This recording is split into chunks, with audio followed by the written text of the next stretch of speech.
wabarakatuh. Bapak Gubernur yang terhormat, kami laporkan, kami tim Bapeda, saya Helvi Zahar Ibrahim, Kepala Bapeda, ada Pak Budi, Kabid Fisik, dan Pak Ramzi, Kabid Program.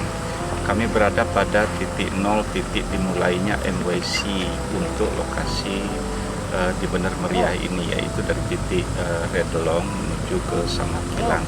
Dari titik inilah MWC itu kita mulai, dan ini kira-kira 40 kilometer 40.0. Harapan kami melihat bahwa sampai dengan titik yang kami berdiri sekarang ini jalan kondisi cukup baik, dan kita ketemu dengan 2 jembatan beli yang tadinya yang sudah kita lalui itu yang perlu mendapat perhatian kita untuk perbaikan ke depan.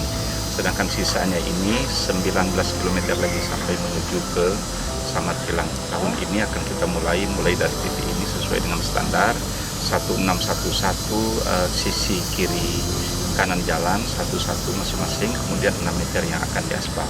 Itu program MWC, dan masyarakat di daerah Samakhilang ini sangat membutuhkan kehadiran proyek yang sebentar saja akan kita tenderkan. Demikian, terima kasih. Assalamualaikum warahmatullahi wabarakatuh.